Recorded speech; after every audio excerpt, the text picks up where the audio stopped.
Voilà, mesdames, messieurs, assalamu alaikum. Vous allez me voir tout à l'heure. Mais là, certainement, vous voyez le monsieur qui est couché là.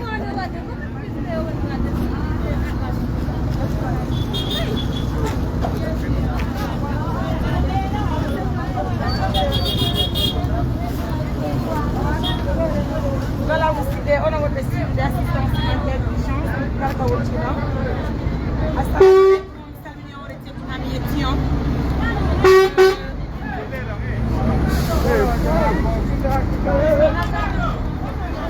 J'ai été appelée par des dames ce matin, mais j'étais en activité là.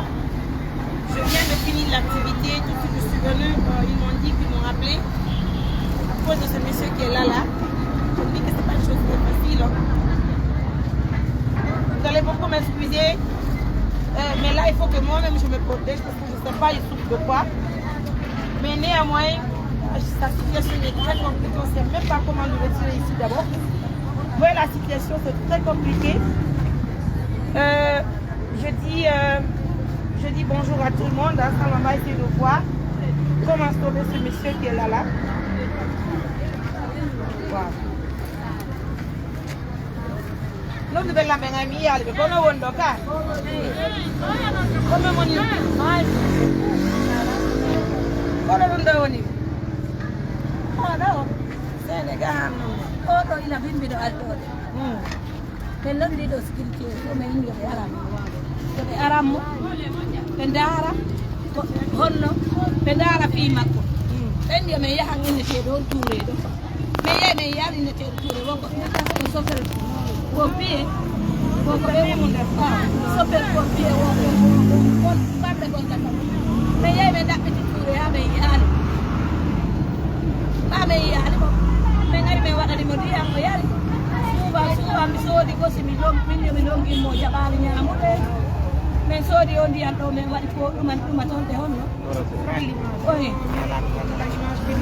mais waɗani mo toon de min jonni mo yar njawotel ɗum ɗo ay mo jogii ka jungo ɗo wasirmi no ɓaawa makko to mi soodi mi ɗumani mi tori ɗo kuye ɗokkina kuyar o mi yari mi lonkini mo kono jaɓaali ñaamo woni woni tawɗa meɗen dari e fiiɗum meɗen mafin fiima fiino men anndira fiima min annda kadi sa wallito to min mbawi men ɗo discuté ɓe wallita mais o yino woniri ɗo ni minen min wawa wallitade mais ça c'est compliqué min komi jiwo actuellement man problème ɓen ɗuɗaga wiyamen no occupi cayi ɗoy ɓoyɗa ko taxi moto ñomo mi ardi on walla waɗa petit dimanche donc ça va être compliqué comment prendre mi ƴetta oɗo ɗo no ƴetta makko ɗo ni par ce que no nawdemo ni kala tan e min tamo ni kala ko ɗum kadi kamɓe ɓe il faut d'abord son entretien après l'hôpital kono gacci ekki o heɓano restana la image ɗin pardon ma wata wonde pas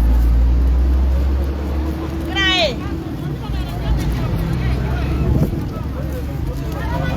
mini mi anda ono ɓe wonɓe ɗo se ɗefteste ɓe jowo wallolla mi anda on ɗettito par ce que o yiɗo on itanomo wayno ɗeftemo ɗo naɓimo taw e jango o looto toon haala poste o lootemo ha o naata e naɓiremo jango ngo sarama ɗon no ɓaji jango par ce que ɗon o woodi ko joɗɗinemo lootemo sanama d'accord i ok naɓemo ton o looto o change o ɗettemo noon naɓen kala tan anden ko ndum waɗi kono en fof men ko ma protégé ɗen par ce que en anda ko ndum wonawni joni daɓɓen Babette to comme woni yeri Babette ji ɗo amen Babette na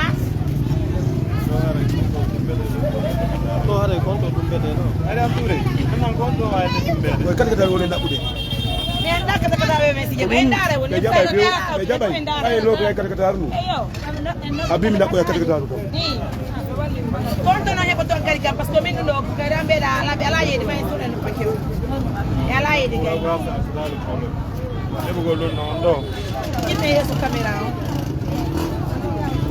on ɓe woni wonde volontaire ɗo tamen ko cangol fi makko o yaafo ɗo ko fi motoji ɗin ɗo ɓawi min garu nder ga to i gaare motoji ɗin ɗo tollan fi Allah andite fof men en anndaɓe ɗo ko fi Allah wonde wadde mais néanmoins ɗo way gargo motoji mon in ɗo ton men certain noon sa ha ɓe a oɗo waɗa on yiyede Babette jiɗi yeeyo men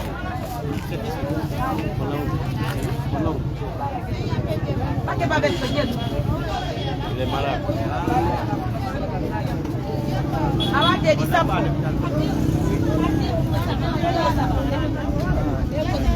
Happy will be again.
Mesdames, messieurs, il faut remercier les voisins. Hein?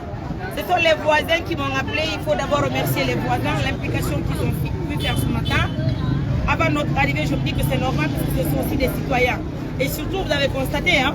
Donc la femme qui est là, j'ai voulu acheter le savon et le mot malheureusement, heureusement, elle dit non, Mariam, tu ne vas pas acheter. Moi aussi, je suis humaine, donc je contribue. Donc, vous voyez, non? Donc, il faut saluer vraiment le courage des voisins. Ils se sont vraiment impliqués dedans. Ils n'ont pas voulu abandonner ce homme. Regardez l'odeur. Hein? Regardez l'odeur qu'il dégage. Mais malgré tout ça, les mamans l'ont quand même laissé ici. Il y a une autre maman aussi qui a mis de la nourriture pour lui. Et encore, ils n'ont pas voulu que j'achète. Vous voyez tout ça là? Je pense que c'est important. Merci à vous. En tout cas, on dit à la monnaie de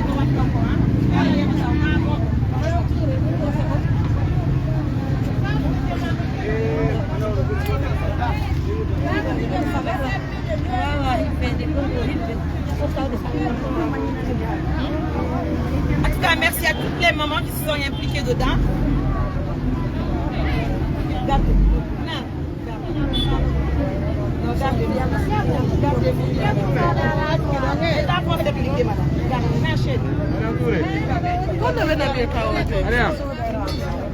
So the Raza.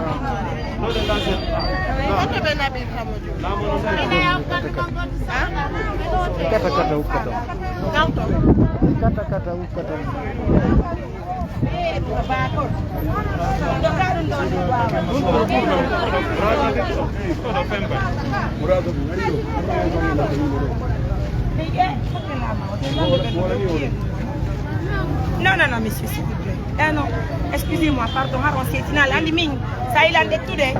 parce que je suis de la... d'une organisation donc maintenant on est parce que je suis pas mais si vous permettez walindire wawe darde c'est wawe waltade s'il vous plaît, d'accord c'est mené de wawno wadde sans prendre les images on n'allait pas le faire franchement donc on de film gol walindire pardon nani wawe darde c'est wawe waltade mon nan s'il vous plaît je vous prie humblement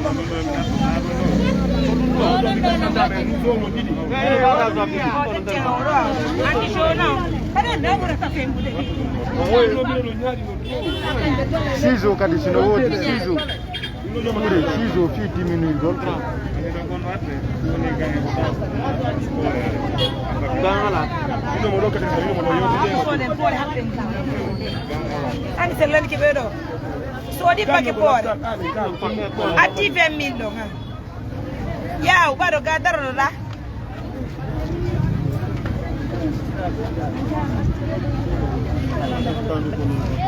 Onon be ala walde men me potite sele madame o fi yalla mi jeegi on nan onon en gone woni yadde Njolo wa men do today. My friend. Me parla na ko lo lo to. Edi do tunya baba ta ati wande wo go wali to. Nino do e arro. Koriye, mai kokore da tio da ka. Na fore ngala yarde to. Tio bulbini dero ati. Ton tio bulbi. Ye ton men e ta.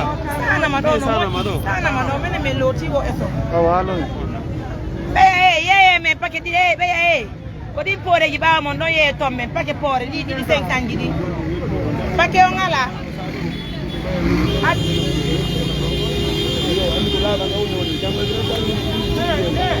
Ono kali poti te seda.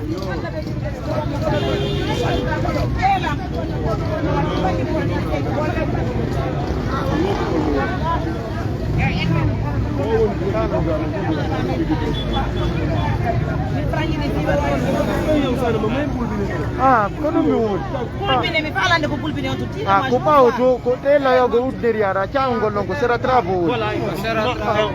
Tako kalibenda. Tako kalibenda. Mamu wollo. Ye ese kata na rewedo. Rewai ko yogo ko bere da kipo. Ara ko libenda. Ko karmo kendo.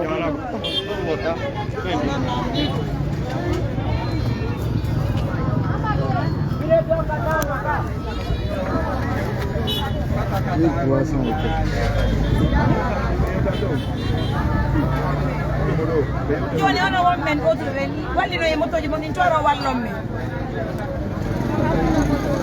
ati dum wade bor e ba mo diri grand e jabu do ajja na Ini mela ma bi kata mini go ba di me ba mo di mi na ba mo kata on taw bo do me fala ya wallu men nabu gol e yo te tinay for you chance ni mon frère o ya no tout today ona bu go mo tunga annaba me woni me lota mo men gayna men change mo art tara men na am ko laptan kaya la umenga chamen to ara men ala ko artira so won commission wonde yaadi yaw awawa na bande mem ko jelu mai ne ko yaw do won fandi na yo yaw dango de ko moto yo na bu mo fiye yaw na ino ga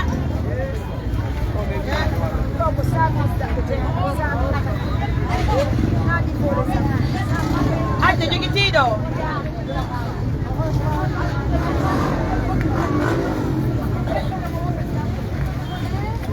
Ay, soda. Indari ya leitro.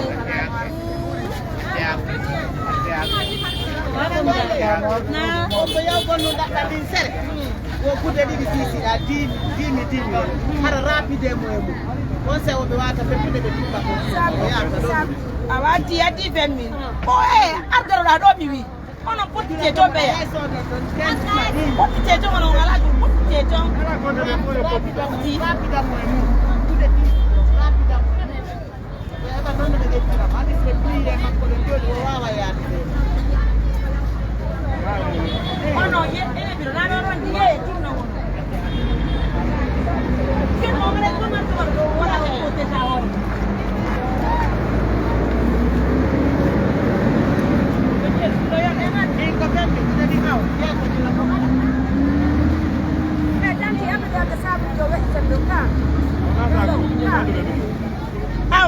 Kumbengo waliofie wao watu napo. Hata sababu Anke ne wadi na aja payment.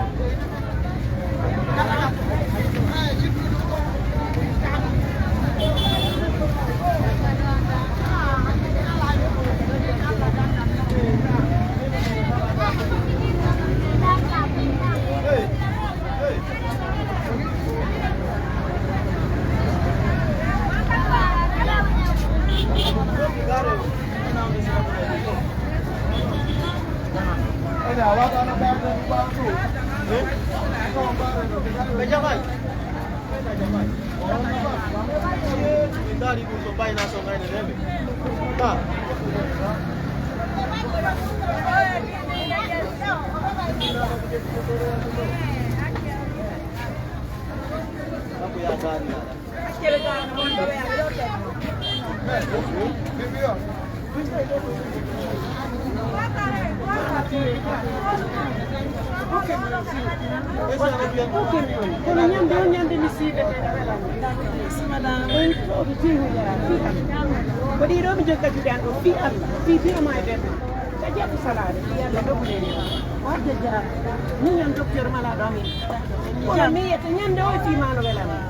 yalla waɗi barkeji moƴƴina haajuji ɗi nani yo Allah ɓeydane ɓuri ni min noddete inchallah Allez, ça fait plaisir, hein? Merci à tout le monde.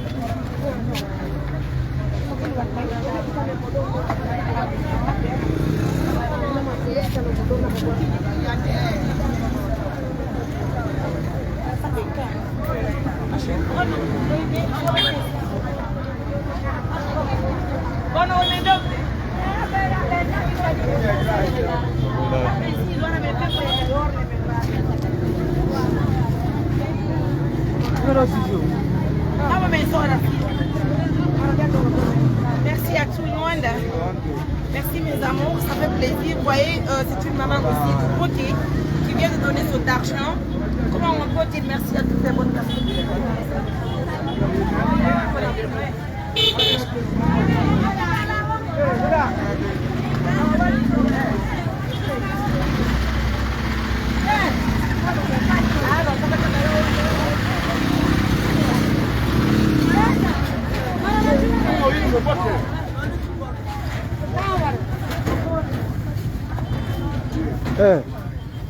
Itu kau pora doto.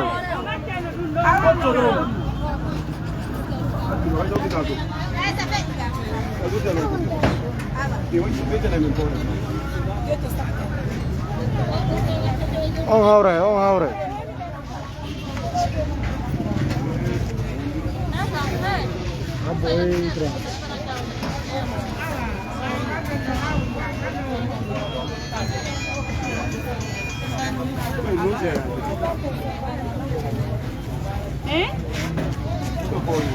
Dari katera si chomro wono nando na do sebe ala.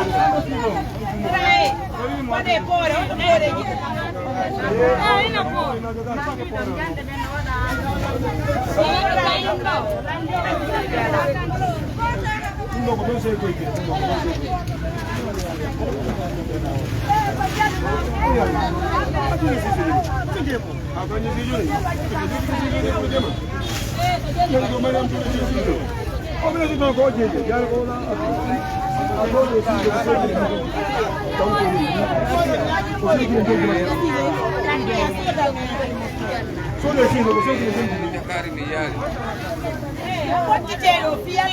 Fialla. Aja, ari darrado.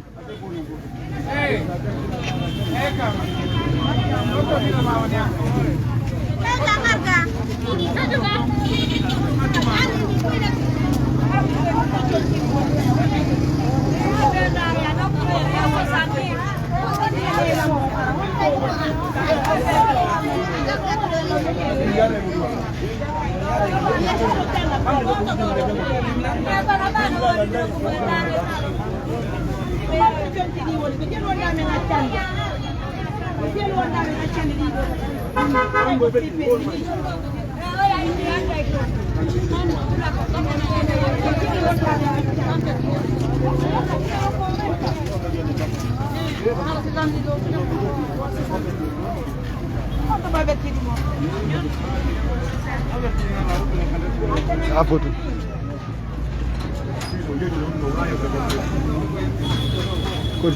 Kau jelu.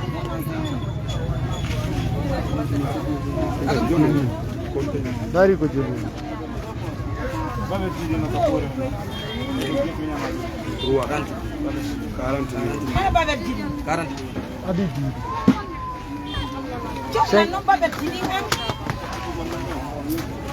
Mon frère, dès que tu vas avec Tidindon, attends, combien?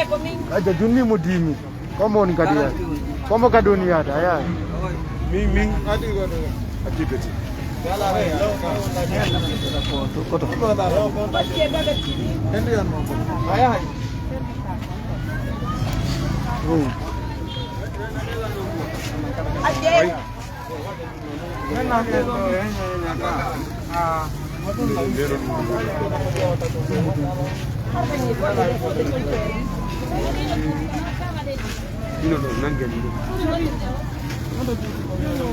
Fono ga. Ano ka non do teme woni. Awalle me me jawna ko. Tambe tabangal mo ta pigi ta yan na. Potite. Hey. Sortumo. Adipo ay. Kami puto na cavallo.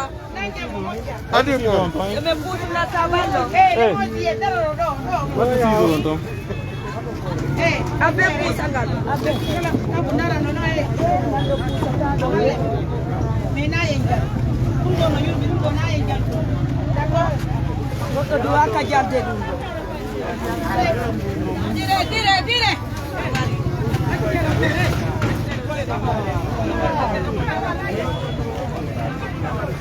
Come on, that's him. Come on, hang on, very new home. That's him. Nangita banga. Nangita banga.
Menga jamai.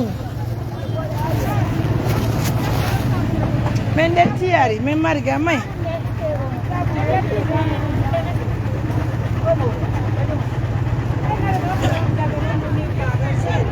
Mai mo acham ora ikura yeso. Ai puno no se mai. Habela mi detta dum on. Gra. Davido, gra ya do. Mai yeso pulpine yate woka. Bono yata yeso. Mai ndoi. Ate ton kolu me mai.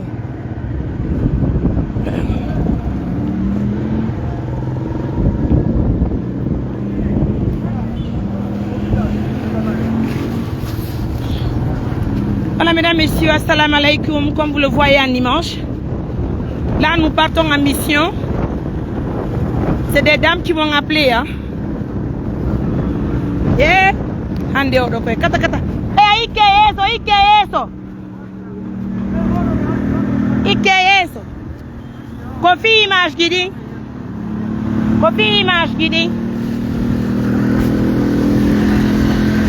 Wait. Babul.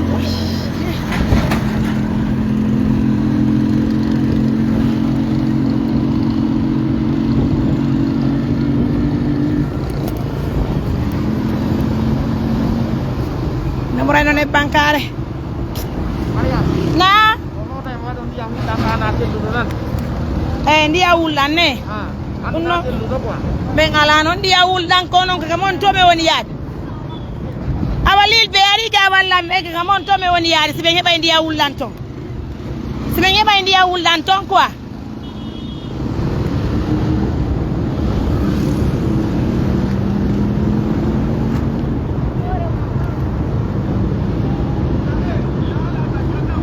Ndia ulda mini se ngeba kamon ton. Fi Allah yaade ton daare se ngeba ndia ulla mai kamon ton mo yaade men lotamo. Tele ka chango kamon no meba ka wistor ku mai. Awa mai fi Allah dogo sheri albarka nani. Allah yobe lilbe.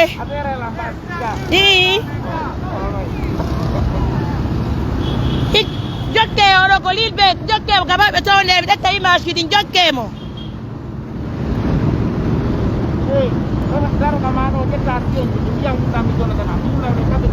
detta sion je ɗo ne awa belam detta sion ka ando jabbela abela detta sion ɗo grand ɗo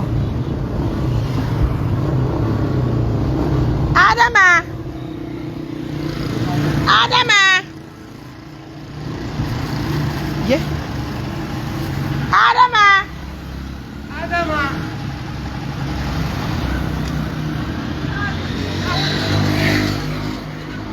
Adana sion jadidi e vistor kungotu dogu yeah ya papo mi non andi ton ko yaten ton ko tele ga berde da natirten to awa ye kene men tawa yaw hajjaji poto do e yaade ka ko fiidu mo ngare ne panye ni bosi e abera bo ne panna sion jere nae aje yare sion jere e visto lungo e mo jippinde ne panda adonnon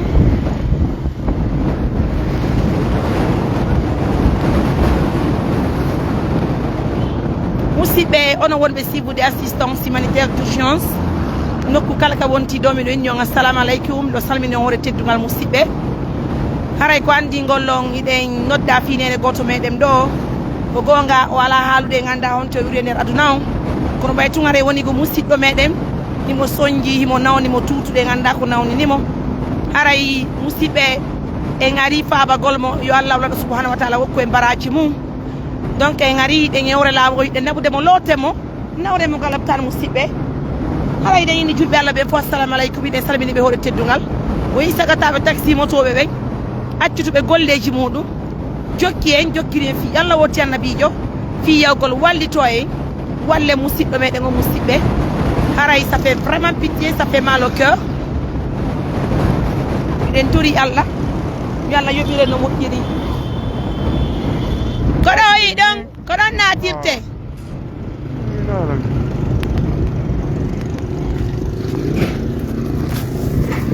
oui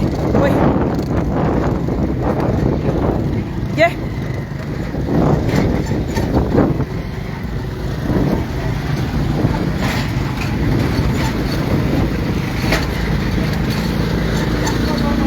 kodo natirte ka grand kodo on a un cible d'assistance humanitaire d'urgence. Arrêtez de dire la fille, regardez la situation.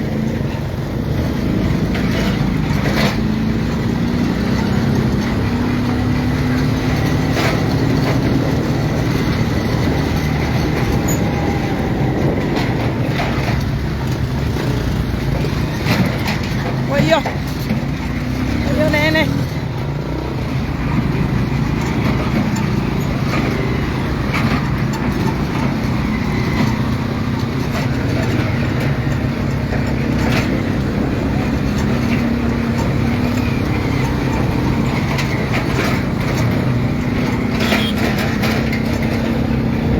Merci à tous ces jeunes là, qui ont garé leur moto, qui ont accompagné Mariam dans les activités de l'ONG. Il faut reconnaître que c'est un boulot qui n'est pas du tout facile.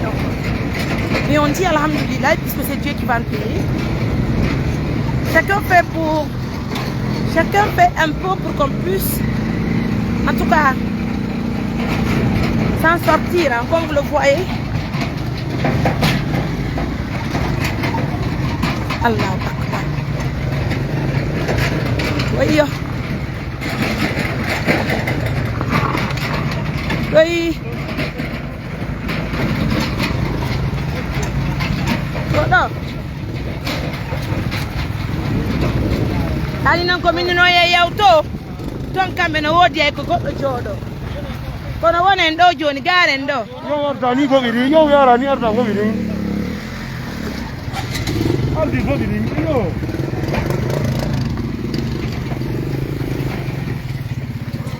on jarama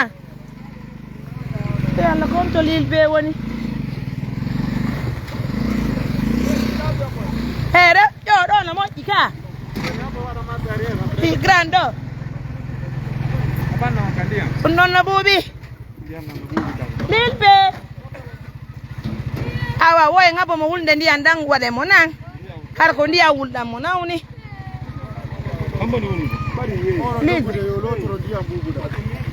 Yo lotoro. gran jawru ni yardirani mo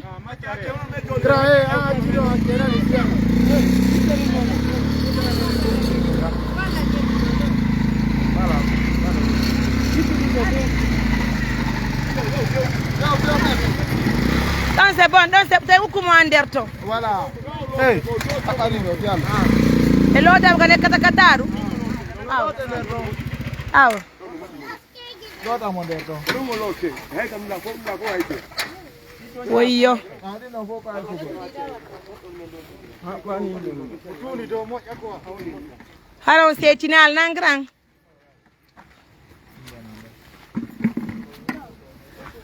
Voilà, vous avez vu combien de fois les gens se sont impliqués pour le soutien du jeune. Voilà. Les taxis-motards se sont donné les mains et on se retrouve avec un taxi-motard, l'île B. Il dit Mariam, tout le monde s'est impliqué. Hein. Les mamans aussi ont donné le savon cadeau et homo cadeau, tout presque c'est cadeau. Hein. Et je sais que mes auditeurs aussi, Inch'Allah, vont s'impliquer pour m'aider à traiter ce monsieur, Inch'Allah. Oh mon Dieu, ça fait plaisir de voir tout ce beau monde. Regardez les jeunes qui sont venus nous assister. En était comme une tour, parce que je suis la seule qui est membre de l'ONG Assistance Humanitaire ici présente parmi ces jeunes. Regardez ces jeunes qui ont tout laissé pour venir nous aider. C'est Dieu qui va vous payer, Inch'Allah. Tiens. Voilà, pour les nani. Moi, je dis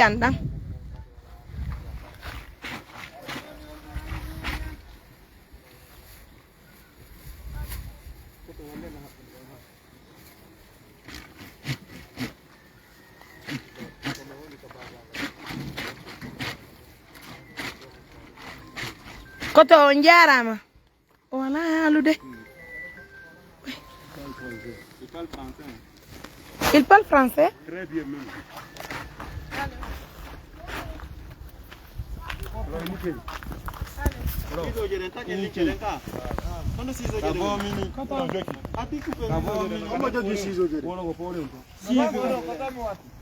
Ça va? Tu vas bien? Faut se calmer, hein? Faut se calmer, hein? S'il te plaît, please. On va t'aider. Tu vas retrouver ta santé, s'il te plaît. Hein? Il faut se calmer, il ne faut jamais pleurer. Nous sommes là maintenant pour toi. D'accord? Merci. Ça va aller. Non, non, ne pleure pas, ça va aller. Ça va aller. Calme, ça va aller. Ça va aller. Dis-moi, comment tu t'appelles? Comment tu t'appelles? Il ne parle pas. Il ne parle pas. Comment tu t'appelles? Doucement, hein, s'il te plaît. Frérot, mon frère, calme-toi. On va raser ta tête, on va te laver très bien, d'accord? L'autre, un fembe moto. Non, film, fembe. Mbabe tajude be borto demo. Non, ils sont bortal moto, fembe moto. Andi bi do rettude image ji din kene. Est-ce que lancé tard? Comment? Éloigne-toi. Ton caméra. Yandi kono babe borto demo ala image on dum dum.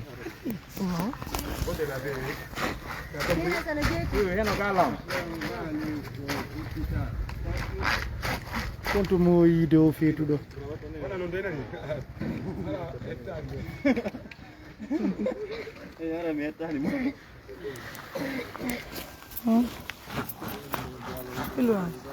Non dire il Dio indiano. Guarda, quando il caffettiere ero branco.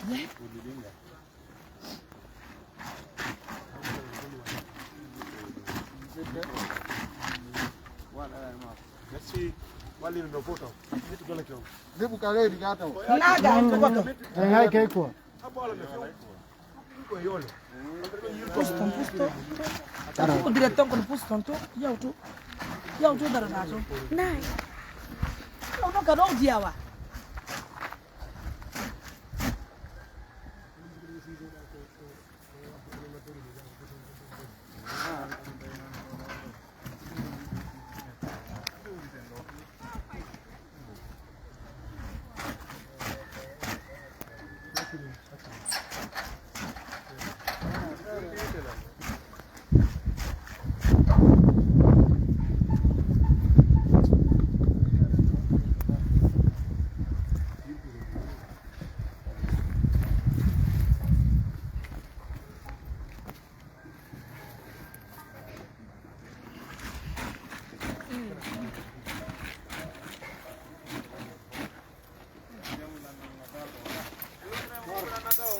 Oh, fembe hor nenkene.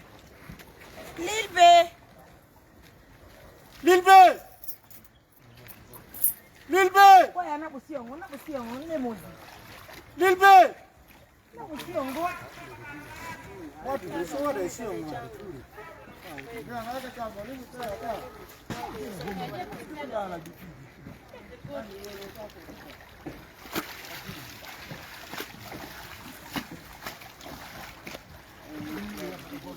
O javel olani. Denga dunor javel gaka, le mozi ali na rade. Ino da commence mo we kwe.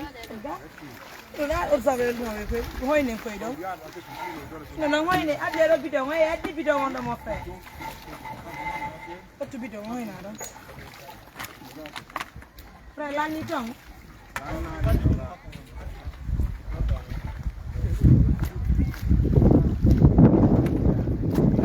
No go yarde con non pugo. Poi cambe orne ndo kusheri. Uje mota o javel no ai.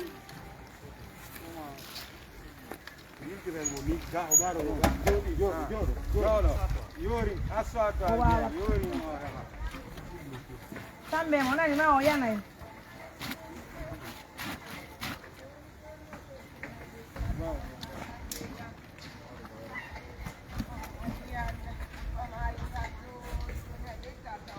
Ambani. Amba fa ini.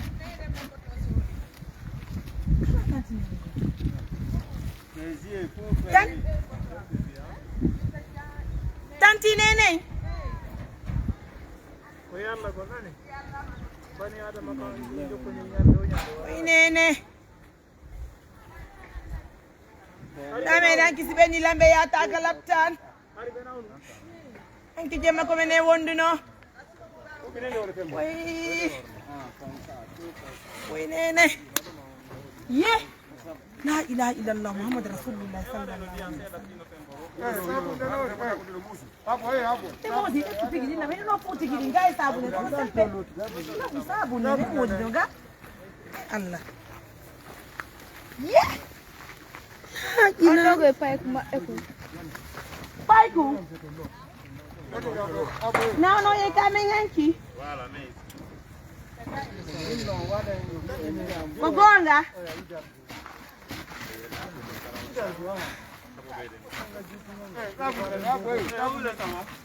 Gusto mini da paduma. Antini. Muhammad Rasulullah sallallahu alaihi wasallam taslima. Oyo nene na mer be ni lambe yata.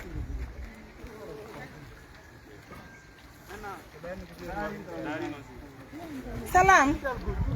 Dandi tantine fejjini. Joni mi ngari utuneri ya lotu gollo goddo ko joni be ni la tantine fejjini be tali kaddan. Ye, salam.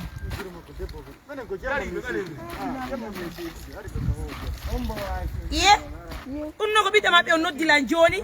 Hallan sikko be faamu diri fiyo me na ube konaka. Nene, oh no.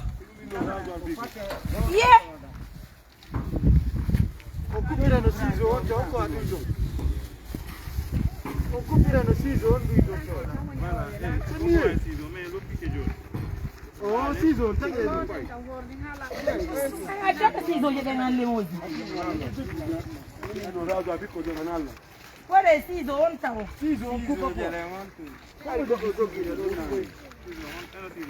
Hey, kon wono njewde ono mo fe. Kadi may yalla ono kadi kon wono njewde mon peti an kadi.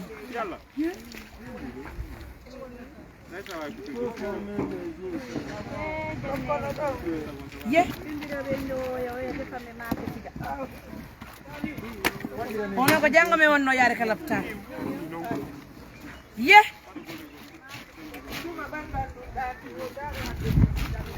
Uyu. Uyu nene. Daga tay ko mame yi dasi be fekkina. Limuzi. Wallahi. Ko jemma sedi. Ala ko men keta. O docteur abedi. Al yejessa. Daga wajja tanti nene fekkini. Yemma on petu menen ka suudu. Men jeji be amen yaw kala tamo kambe ko amen naba be men yodi de dottere be me wadi amen wadi ni wa be itali tan Wai eh Boubacar Jarab Baba mina nani no watu de uyu onto yaw jano woni oto woro woni mo konaki no iri mo doido garasa wala ndi no jogi to dum moƴƴa an kadi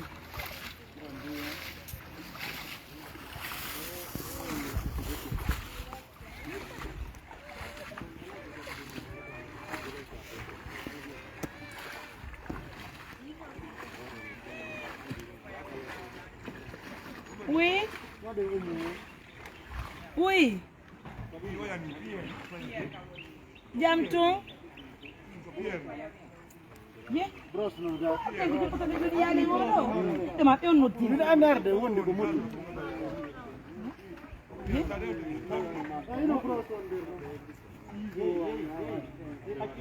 Ye.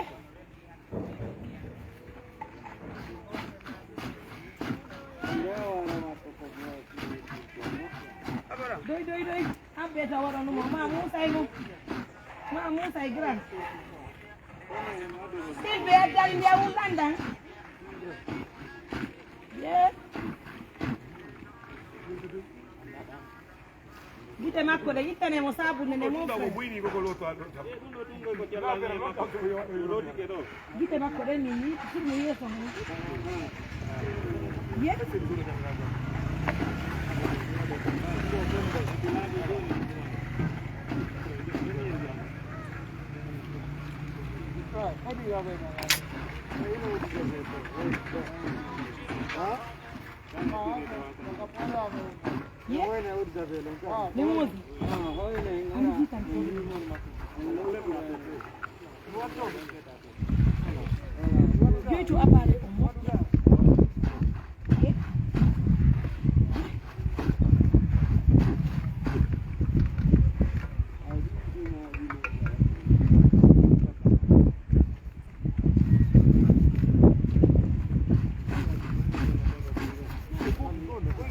Nene fekkini.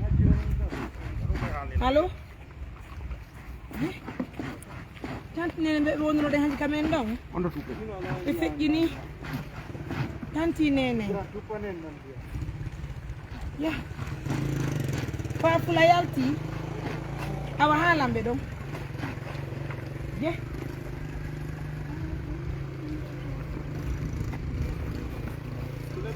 Okay.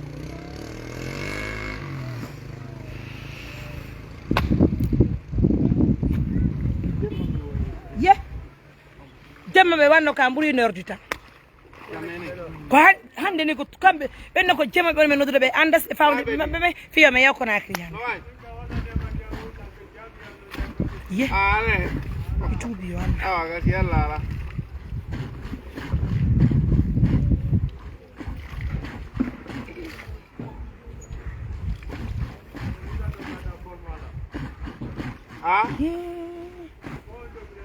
tinen he concentre gas da wadde dum on hankati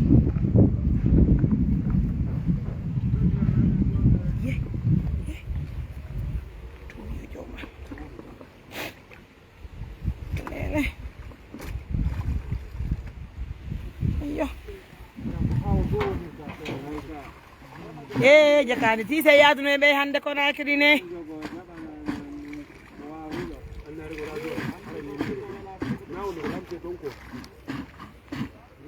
No mi waddi goddo lowtugol honno mane ngaddi do goddo go nawndo kadi kat saare lowtugol mo honno ga kalil be hodiri ga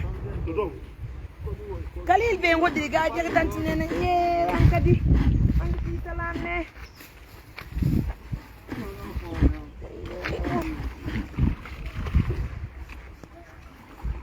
si Allah no mo jaka pigi di andi ko no ne dundirale be yankine jaka kande ni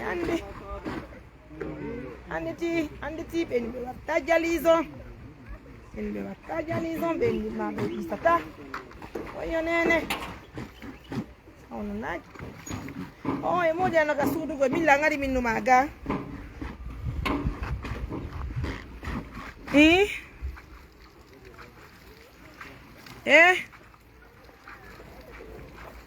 no ya de tonga wa andi ala ko en kitaki be hanki kin den tanti acce men kala tan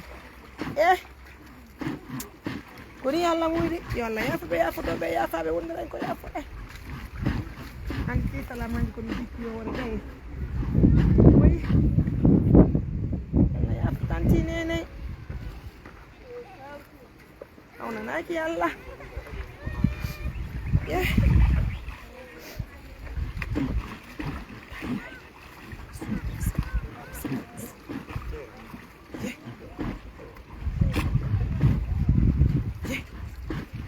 Yo yo mangi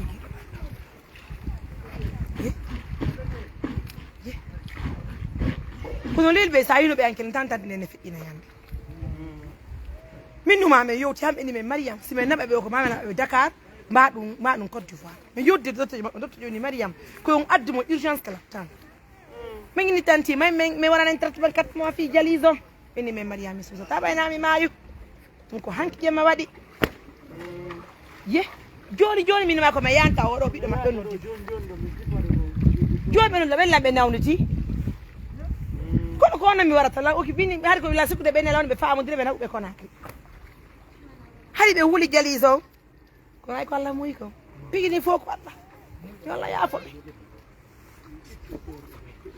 minu ma hanki plus d'1h30 minutes be de yodde min e mabbe modé salam e o ari tay bendo hanki jema Oi, ai, oi.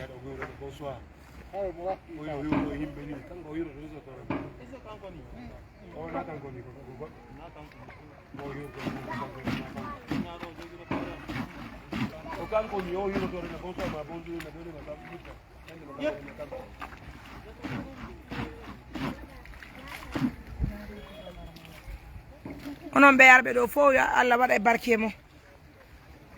Undo, o implication do, c'est Dieu qui va vous payer. Sabuna kanna do mo wawi yo wadu doy. Tout bien.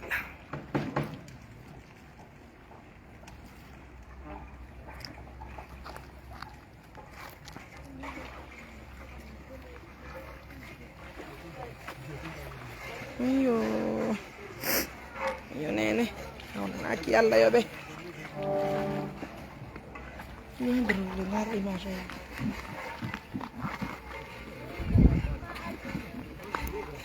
Aqui olha to.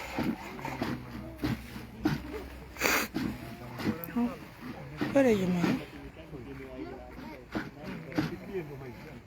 Kau.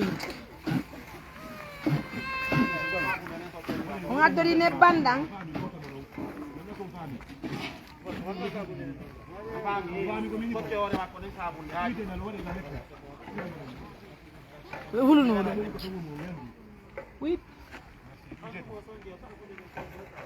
Oui, nous avons échangé. Je lui ai passé le numéro de la dame qui est à côté. Parce que moi, maintenant, je vous parle, je suis en émission maintenant aussi. Je suis en activité avec un monsieur qui est malade. Donc, nous l'avons pris pour le marigot. Nous sommes en train de le nettoyer avant de l'envoyer aussi à l'hôpital. Oui, c'est un malade mental, donc ça ne va pas. Et puis, son état aussi est très critique. Mais je suis dans cette activité maintenant où je vous parle. Oui, je lui ai quand même appelé, hein. Je lui ai donné le numéro, je lui ai demandé de passer là-bas. Voilà, ils vont essayer de gérer là-bas.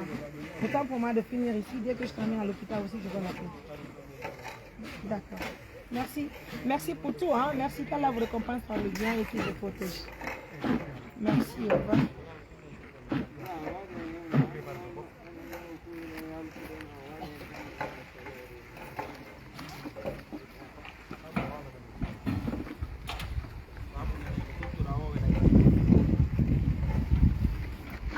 Gano ga grand est-ce que non me va dans l'autre be don me va fe mbugo mo bar may e tele gano pi wali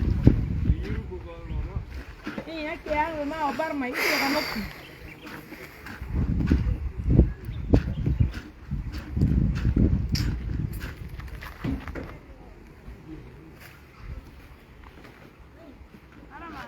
on jaram ne no ay fi sinane fatunde on tora munyago nani walla yafu dobe yafabe ye onana ci Allah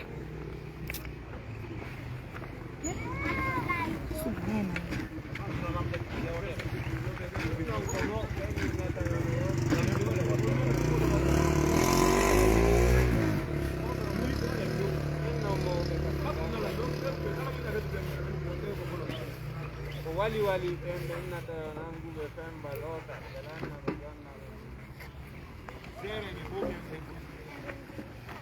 mindo ande mi weltani ci ngono ndoko onon do ko saka dala allo nala ko fay de gom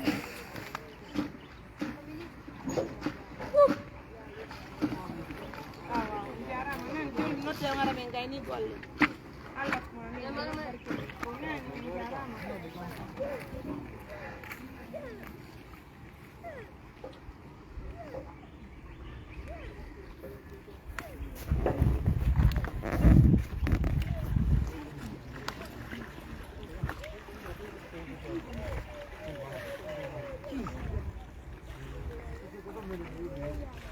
Nyani sheria yote tunape la baina ni golle yote ndingani na nani nitakwenda la moja na kuna yote kitu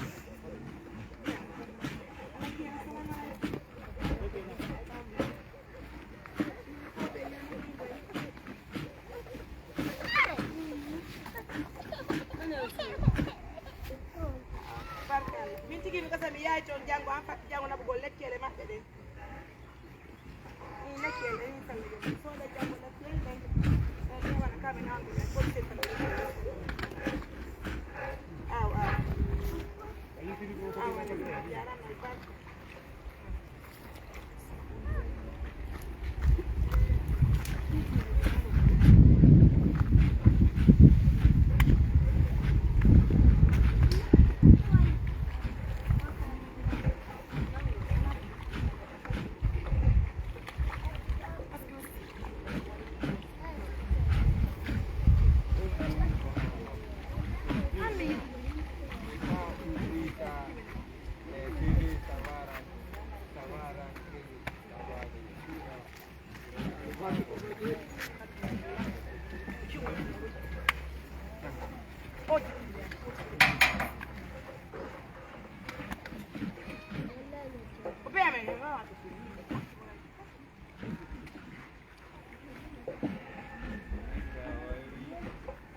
le problème est que mais des marques ni nyawndo debbo mo men nadi kala putal men nyawndi do ni men ala me ita fa dina o do kay no ko mari be famille c'est là le problème et l'autre woro en gayni en nabi kala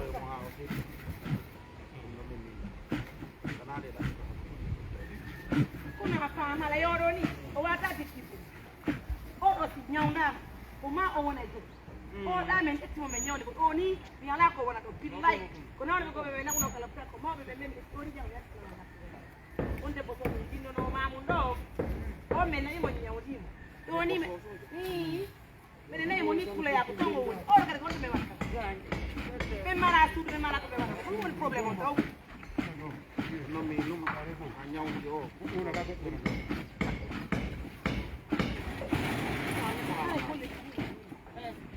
Il vaso è più bene. Nanti kan lupa amat. Andi kami odok itu deh bapak.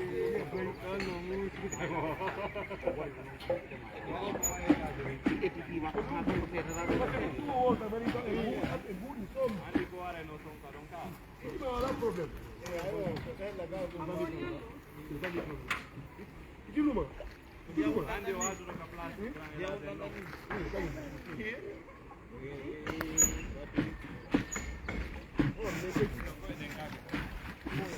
Staremo kuponglo.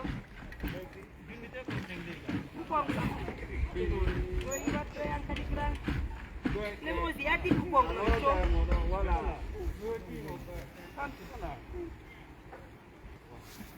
Eh? Tagaro ko ang 3.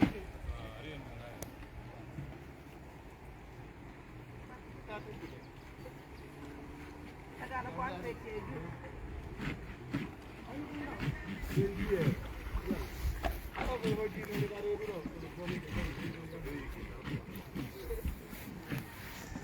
Andi Umar, abdare ni lolota, lo mene buar no lolota, bini ya un bugando.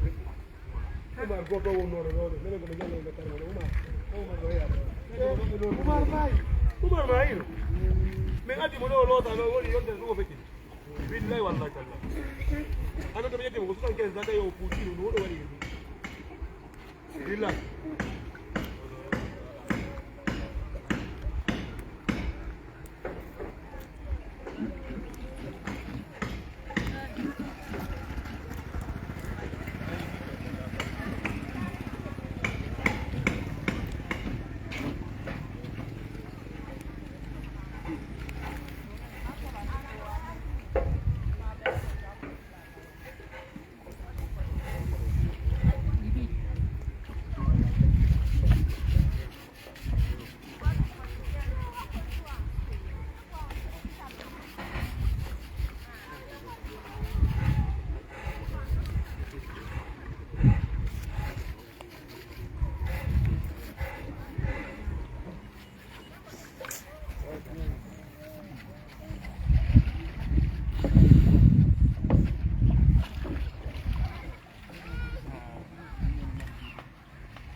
Papa Lemosi.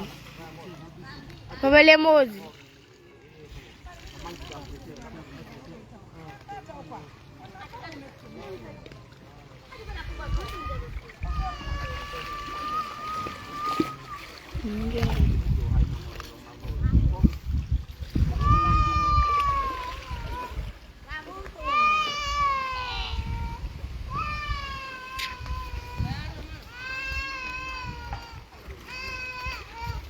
E passation non pada laddana lando fiyo do nen jonni buddinga wa 42 o wattoto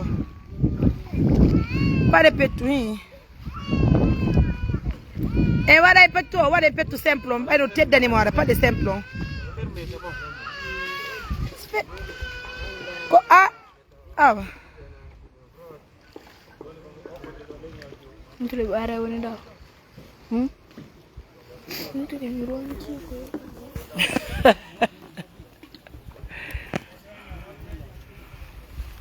awa siminni o mi mapa kiara mi haali fenande fiyoɗo ɗo mapinila wallahi billahi no mapinila nabi joni o ka laftade gayni ko honno mi wawata ƴettirde oɗo